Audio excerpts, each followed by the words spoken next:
Hey there, I'm Sudo. Welcome back. And balance in this game is really weird right now at the end of 2024. They've done a bunch of stuff, mostly targeted at PvE, that ended up affecting a lot of the other game modes and balance and how stuff plays and feels. Tonight we're going to be doing a little bit of a discussion on Guild Wars 2 balance and what that sort of means in terms of like actual meaningful changes going forward. So if you want the TLDR of this, you can just skip ahead. The answer to all of the, what can they do is more frequent balance patches. Roll the outro. We're probably good there. You don't have to think about it. But if you want the full synopsis, we're going to be talking about it a little bit tonight, going through some notes. And here's my analysis of what they did in 2024 and what they could do going forward. So I want to preface this with everyone's balance preferences and perceptions, including the devs, is very much influenced by the game modes that you regularly play or don't play, and what professions you play or play against, or specializations, etc. So while I'm trying to go in order and build this discussion coherently to a conclusion, try to watch the video to the end and look at this discussion through the lens of what you play, and maybe frame your comments as such.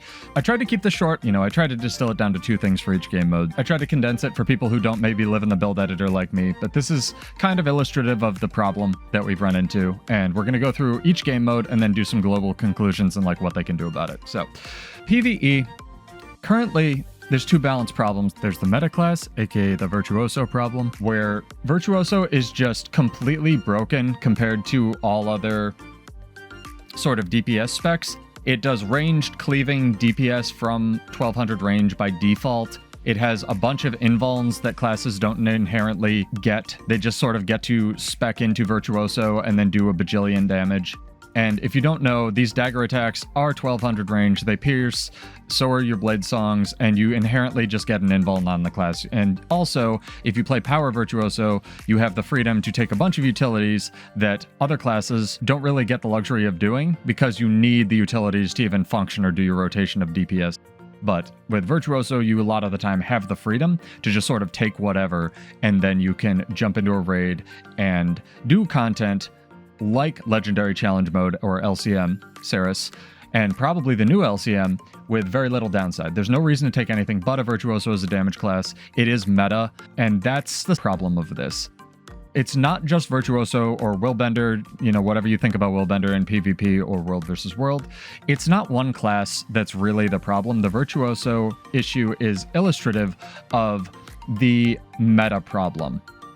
So when Guild Wars 2 announced that they were doing this sort of homogenization of boons thing, where, Bladesworn can give alacrity, and Berserker can give quickness, and Untamed can give quickness, and everything can conceivably play one support or the other or a damage class, I was like, great. But no matter what you're doing, whether it's World versus World or PvP or whatever it is, or in any game mode really, you're always going to have a meta. For PvE, it's Virtuoso. For PvP, it fluctuates. It was Willbenders for a while. It was Catalyst for a while. There was the Cat Apocalypse. It was even Bladesworn for a while when it could just heal itself with like 9 different shouts, right? The problem with this is ArenaNet's balance cadence of every maximum 2 months per balance patch, and that's generous because we haven't gotten one like 3, and sometimes we don't get them in like 6 months, is not fast enough to address the actual problem of there always being a meta class, whether it's a healer or whether it's Virtuoso or whatever it is. There will always be a meta, there will always be a best in slot, and there will always be a way to do a specific fight. Varying that from fight to fight isn't necessarily a bad thing. For example, Portal Virtuoso is almost necessary the way most people do Harvest Temple, but you can do it without it. Having a meta for a fight, as long as the fight is completable in a different way, is fine. The problem is some classes, whether it's Warrior or Thief or certain NG specs, are just not considered good enough healers at this point, and their balance cadence is not fast enough to address this. So what you get is you end up with the 6 Virtuoso problem in PvE, or the billion Willbenders in World versus World, where regardless of its actual power level or whether or not it's good or just broken or able to do anything, if it is also able to bring something else like invulns or teleports or no downside, essentially, you're just going to take that as your healer or whatever. So it becomes the best. And this is the line in the sand problem that Virtuoso, going back to point 1, this is the line in the sand problem that LCM created. So ArenaNet did this wonderful thing where they said, we're not going to nerf Legendary Ceres Challenge Mode. We're not going to do something like that. We're going to not fix the bugs, and the fight will have more health, and it will be harder because you will see the successive phases more, right? So obviously, when they made Legendary Challenge Mode a thing, so you have the regular Ceres fight, you have Challenge Mode, and then you have Legendary Challenge Mode, that drew a hard line in the sand. And these are some things that we've been talking about for a really long time that come up in my streams a lot, so I thought I'd make a video about it. When you have a PvE line in the sand that you can't go backwards from, it makes it very difficult to undo power creep. Now, the reason I covered both of these points together is I think the solution to both of them, and again, the TLDR is faster balance patches, please, which is necessary to do any of this. But even if that's not going to happen, you're going to need to nerf LCM a little bit, but in conjunction with nerfing everything else in the game. If you want to avoid further power creep when the new Legendary Challenge Mode comes out, or if that one's bugged, the Legendary Challenge Mode. Because otherwise, you put a line in the sand where you need Virtuosos to do this fight, you need the Omega Healer or whatever it is, whether it's Firebrand or Mechanist or whatever flavor of the day is just the best healer right now. It's Scourge is amazing as a support healer to do these fights, and we can only go up from there. Now, how does this impact the other game modes? Traditionally in Guild Wars 2 it doesn't, right? Because you have very different balance. You have PvE where your numbers are quite high, they do a lot more damage. You have World versus World where your numbers are a little bit lower, and then you have PvP where everything's normalized and balanced based on amulets, right? However, a lot of this jank is kind of spilling over into PvP. So now that the power creep is just going up and up and up in this game, right? Damage and also tank in PvP is way too high. It's insane. Some people call it a first-person shooter where you just come out of stealth or you come out of invul and you die, right? As soon as you see a player, they're dead, or you're dead. And this is somewhat the fault of relics, because relics, most of them in PvP, especially the damage ones, have not been adjusted or nerfed. And I don't know about you, but relics are not selling me a new expansion. Even as a vet or as a new player, I'm not going to know what relics are. And as a vet, I don't care. Even as a build nerd, I don't care. I would rather get more runes and sigils and whatnot. So the solution to this, now that the up and up and up of PvE is affecting everything, because let's face it, most people play PvE in this game. The solution to this in PvP is nerf literally every relic. You see them do this with some relics that are just broken, right? Like Relic of Speed or Relic of Rivers. Eventually they get nerfed. But this is what I'm talking about, where everything is nuts and it's just getting more nuts. You see this a lot in World vs. World, where in World vs. World, this is exacerbated by things like more stats or concentration or different builds or whatever. And that's part of the fun of World vs. World. I'm saying in PvP, because we're just going up and up and up and up, maybe nerf some of the new stuff. I know that doesn't feel good, but maybe nerf it before you put it in the game. So this leads into the second problem in PvP. And again, I tried to distill this down to 2 per game mode. The second problem in PvP and in World vs. World, but mostly in PvP right now, is that whether it's a Burst Mesmer coming out of stealth, or a Burst Thief, or a Permanent Block Willbender, or a Bunker Vindicator, the amount of time you actually spend interacting with whatever you're fighting, even if you're the Burst Mesmer or you're the Bunker Vindicator, is basically much shorter, right? Because you're either dodging or in an evade frame, or they're dodging or they're in an evade frame, or they just 100 to 0 you in 8 seconds and you're dead and you don't get to play the game. And that doesn't really feel good, and that's not really fun from a design perspective. Part of what made Guild Wars 2 combat fun in the OG was knowing which skills counterplayed the opponent, right? Like, I'm a warrior, I have these CCs, I can chain my stuff together, but he has a Mesmer, he has this many stun breaks on his bar, maybe he's running 3 and he's a jerk like me, but like, something like that. And whether you get 100 to 0 in 4 seconds or whatever it is, or you just live forever, the amount of time that you spend interacting meaningfully with another class is drastically shorter. Almost more than it's just ever been in the game. And that doesn't feel good for anybody, it's just annoying. And this is like double in World vs. World, where the power level is like 1.5 to 2 times higher for everything. The solution to this one is, in my opinion, and again, some of these are going to be hot takes, but I would like to see energy sigils just removed from PvP in World vs. World for a season.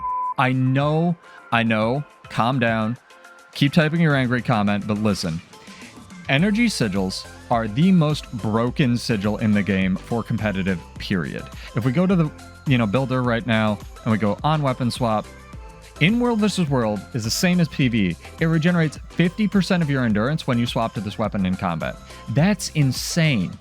If you have 2 of these on a traditional 10-second cooldown, or, you run something like Elementalist or Warrior with fast hands where you only need 1 to trigger it every 10 seconds, that is equivalent and stacks on top of Super Vigor. It gives you effectively plus 100% endurance regen, and stacks on top of the percentage-based endurance regen that things like Vigor or Signet of Stamina already give, which is crazy when you think about it. And in PvP, it's still equivalent to permanent Vigor because it's 25% endurance. That's nuts. Like, either tone down energy sigils or have them give Vigor so it can already be built into something that is limiting in the game where there's a limiter to avoid this bullshit. Because what energy sigils essentially do is they enable a glassy build to live for even longer than it should, and they enable a tanky build to live way longer than it should.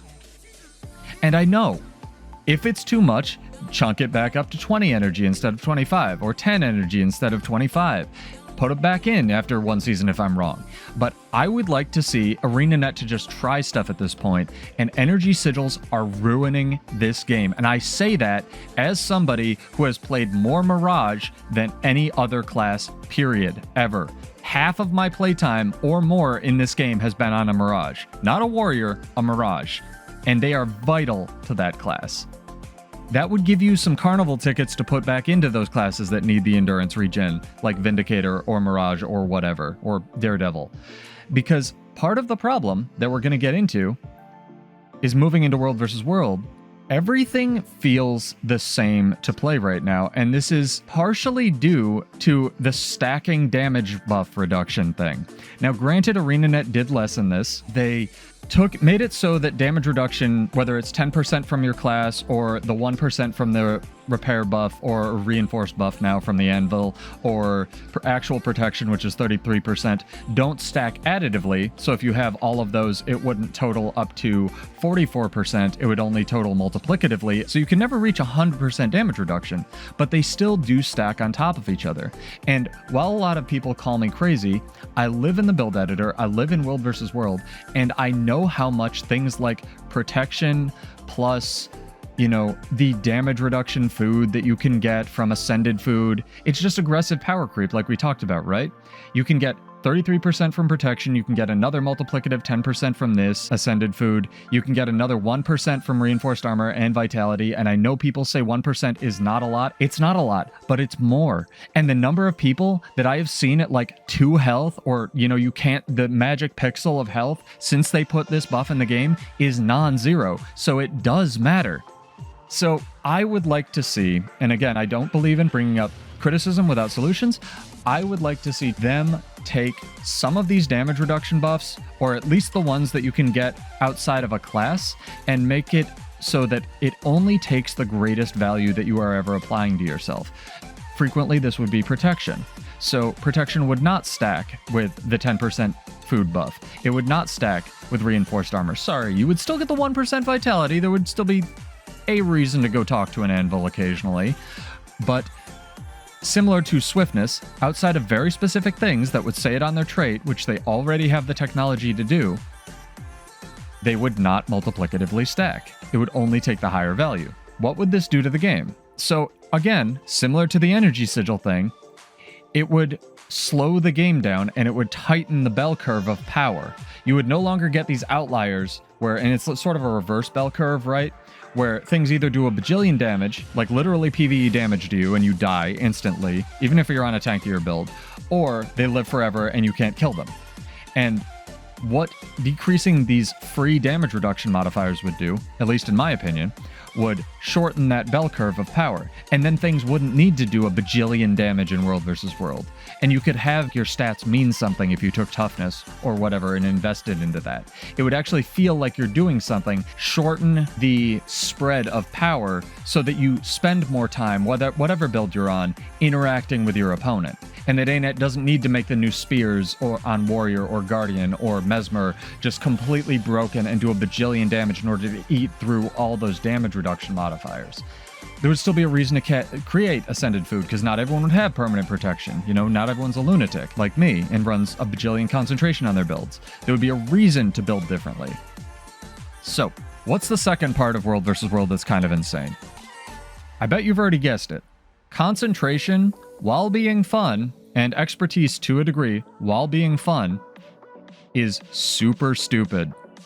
This is something that I think ArenaNet is a little bit maybe working toward, I would hope, adjusting the values of, but this game was not designed for you to have 100% uptime of every boon.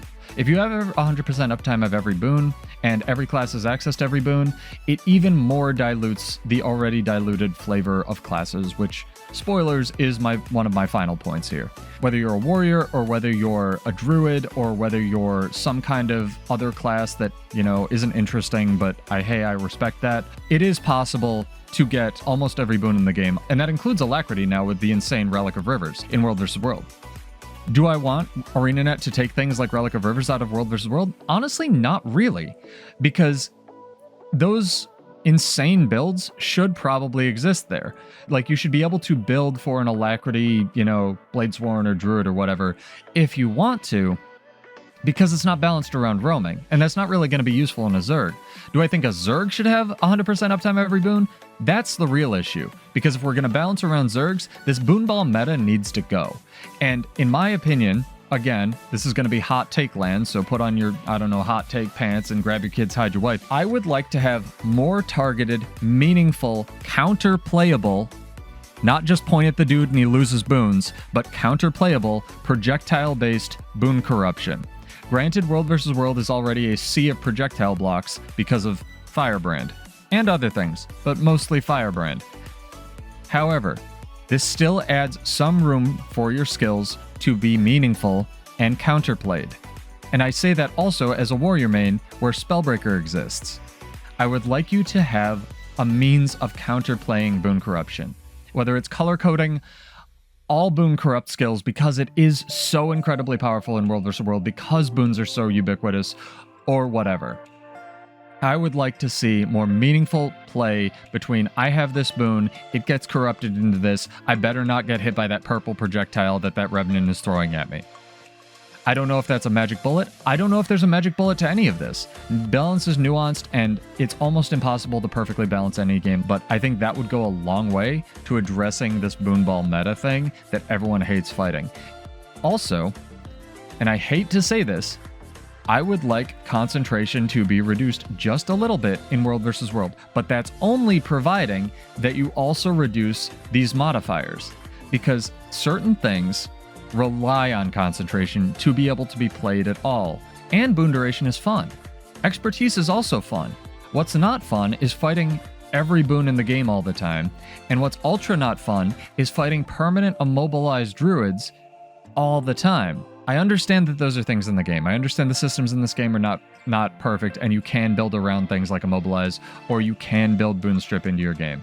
But if you're not going to add counterplay in the means of, you know, more meaningful corruption relics, or new sigils, or heaven forbid you give classes interesting skills that boon corrupt and are, again, counterplayable, big emphasis on that, I want to say, it's not going to feel good. And everything is going to feel the same. I'm not saying everything needs to corrupt, because corrupting is super powerful. I'm not saying everything needs to boon rip. I'm just saying there should be more meaningful interaction between, if we're going to have a boon system in the game, there should be a counterplay system to the game. So, we've talked about PvE, we've talked about PvP, and we've talked about World vs. World, and they all sort of lead into each other, and that's why I wanted to sequence this discussion the way that we're doing it tonight. And that brings me into my last point, now that we've touched on all the game modes. These are global problems that I see after playing this game for 11 years, and I really hope ArenaNet can do something in 2025 to help fix this. Relics, this new magic slot that I get that's separated from my 6th slot on my runes, really good idea, really cool that I can choose and customize the interesting part of my armor, and it's separate mostly from a lot of the stats, but I don't want this to be the only piece of my kit that is interesting. I'm not asking for more power creep, because again, I'd really like you to just nerf all the relics, at least in PvP. I don't want this to be the only meaningful part of my kit.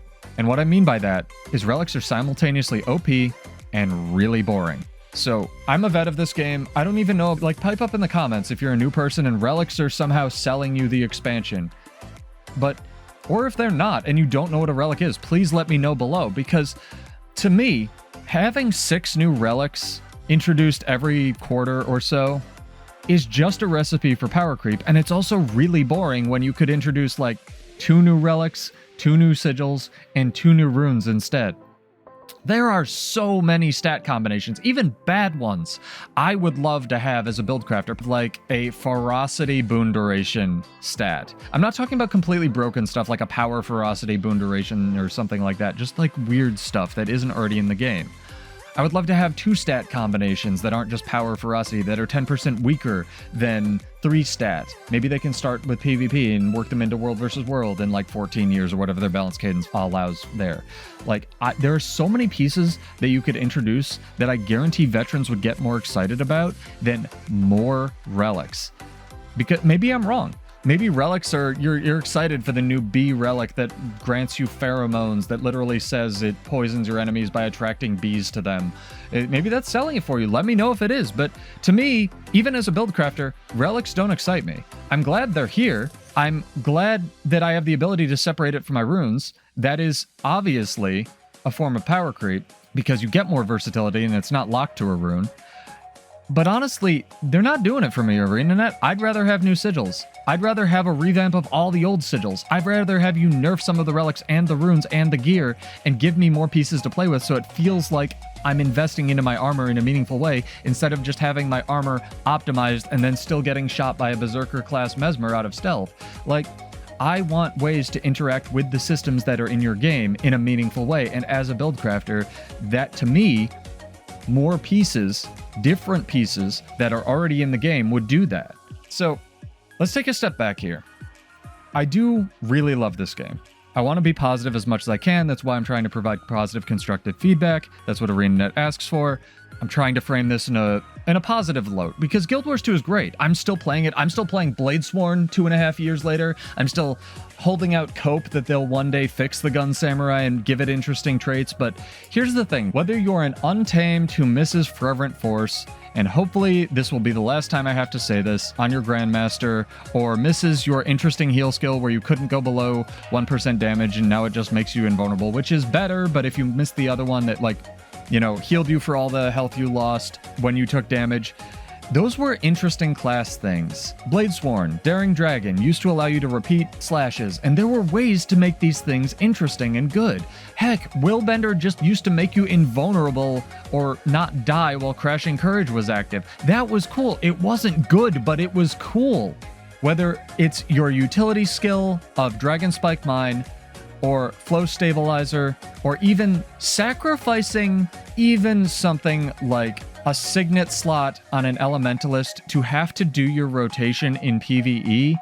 If you're going to take pieces that are traditionally useful in PvP, like stun breaks, and sacrifice them on the hill of being able to do your rotation in PvE just so a class can barely function, and obviously, again, super biased as the one Bladesworn player left on Earth, that is dumb.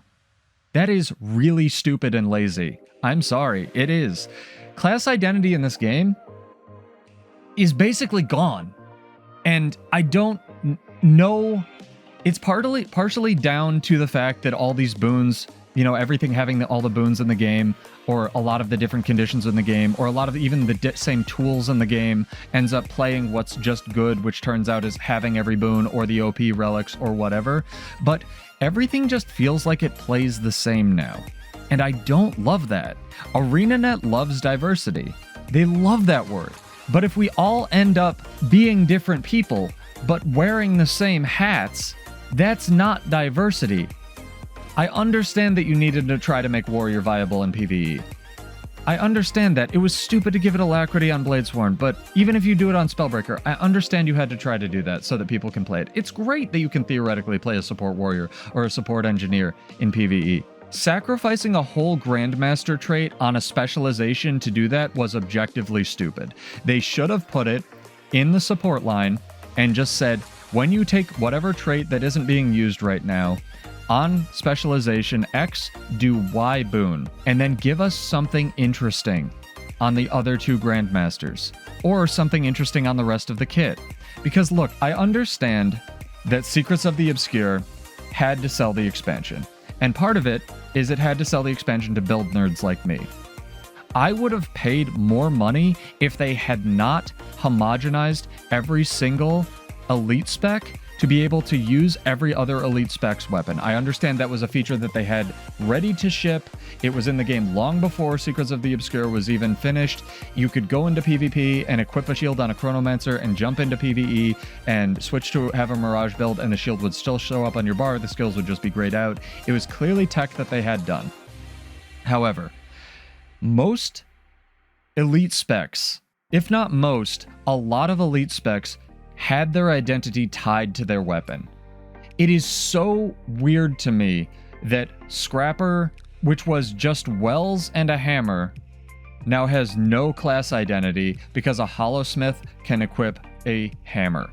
It is extremely strange to me that non-untames get to choose their hammer skills. It won't show up in the builder here, but they get to choose their hammer skills if you're not an untamed. It is objectively a better weapon, a more customizable weapon, if you take the untamed hammer and put it on a druid. That is weird, and it just adds to this sense of homogenization and lack of diversity. I understand we can't go back. I understand that a lot of the specialization weapons now need nerfs because they were put into the game. Regrettably, for specializations, whether it's Deadeye or Scrapper, that no longer just are coupled to their weapon. Cool. Maybe we can give Scrapper some more class identity, make it tankier, more junkyard fightery. Maybe we can give Deadeye something other than just having stealth on dodge. There's no magic bullet to any of this, but my solution to class identity basically being gone, and this basically being Soto's fault, is we need interesting Grandmaster traits that change actual animations, functionality, gameplay, or all three again. We really need these. Honestly, I know ArenaNet, I know you're trying. I know, Cal, if you're out there listening to this, I know you want to have faster balance patches. Like, every 2 weeks would be amazing. It's not possible. I get that. But please stop sacrificing good pieces of your game that are working, like class diversity or class identity or whatever it is, so that the game can function. January is the first balance patch that we will have that won't really have to worry about a new expansion or getting something done, like getting every class playable as a support or whatever it is, or getting spears into the game and then addressing any of the balance issues or bugs with that. This is your chance. This is your chance to get interesting Grandmasters again. This is your chance to make some of the classes meaningful outside of, oh, I'm a healer, or oh, I'm a boon support, or oh, you know, I'm a damage spec that can do 1200 piercing damage from range, right? This is your chance. Please make it happen, because diversity is what makes Guild Wars 2 great. I don't want to be wearing the same hat. I don't. I understand that's a necessary evil at this point, but even failing having to wear the same hat for PvE, I would really like, at some point, the opportunity to wear a different hat than my neighbor for a different game mode. I don't know. Maybe it's not possible. Who knows? Maybe that's not in the cards. Maybe this game just needs to keep chugging along, pumping out swimsuits. But as a build crafter, as a theory crafter, and as somebody who really wants things other than boons or conditions or whatever else added to Grandmaster traits, meaningful gameplay changes. Robert G once said when he was debuting Hollowsmith, where you sort of get to build your own Hollow Saber with the Grandmasters, and you sort of get to figure out how you're going to play with it. Please do that for every specialization. You guys can do it. This game rules. Your community's behind you. You got this. Thank you.